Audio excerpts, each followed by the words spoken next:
नमस्कार दोस्तों, आज हम बात करेंगे सरस्वती सिंधु सभ्यता नष्ट कैसे हुई। एंशिएंट वर्ल्ड की सबसे इंपॉर्टेंट सिविलाइजेशंस में से एक थी। ये सभ्यता लगभग 4000 ईसा पूर्व से 1300 ईसा पूर्व के बीच पनपी। 2600 ईसा पूर्व से 1900 ईसा पूर्व तक यह एक विकसित या नगरीय सभ्यता थी। 1900 ईसा पूर्व के बाद यह ग्रामीण और कृषि सभ्यता में बदलने लगी। इस सभ्यता के डिक्लाइन का एक मेजर रीजन था एनवायरमेंटल चेंज। हो सकता है कि यहाँ मनुष्य के रहने के अनुकूल परिस्थितियां नहीं रहीं, जैसे अत्यधिक गर्मी या सर्दी। दूसरा मेन रीजन था अर्थक्वेक्स, फायर और अदर नेचुरल डिजास्टर्स। ऐसा माना जाता है कि कंटिन्यूअस अर्थक्वेक्स ने रिवर्स के पैथ्स बदल दिए, जिससे सारस्वती और सिंधु रिवर्स में पानी कम हो गया। नदियों के सूखने या रास्ते बदलने से शायद ऐसा हुआ हो। ऐसा भी माना जाता है कि बाढ़ की अधिकता से ऐसा हुआ हो कि मोहनजोदड़ो को 7 बार उजड़ा और बसा माना गया।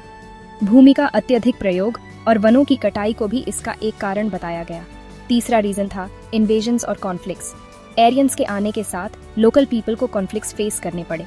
भीलर ने ऋग्वेद से पुर और पुरंदर का उदाहरण देते हुए आर्यों और इंद्र देवता को इसके नष्ट होने का कारण बताया। क्यों कि इंद्र को युद्ध का देवता और पुरंदर या किलों को तोड़ने वाला कहा गया।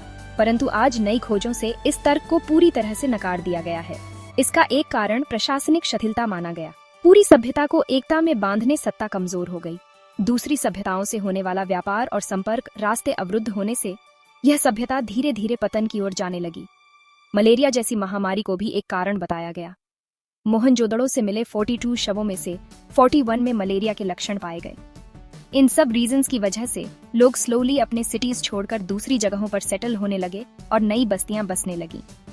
नई खोजों से यह पता चलता है कि यह सभ्यता पूरी तरह से नष्ट नहीं हुई, क्योंकि उस सभ्यता के बहुत सारे सामाजिक, धार्मिक, आर्थिक नियमों को आज भी हमारे समाज में देखा जाता है। राखी गढ़ी हरियाणा से मिले शवों का डीएनए आज के लोगों से बहुत अधिक मिलता है। जैसे जैसे नई खोजें होंगी, वैसे ही नए विचार और कारण सामने आते रहेंगे। लिपि को न पढ़ पाने के कारण अधिकतर जानकारी अनुमानों पर आधारित है। अगर आपको ये वीडियो पसंद आया हो तो लाइक और सब्सक्राइब जरूर करें। धन्यवाद।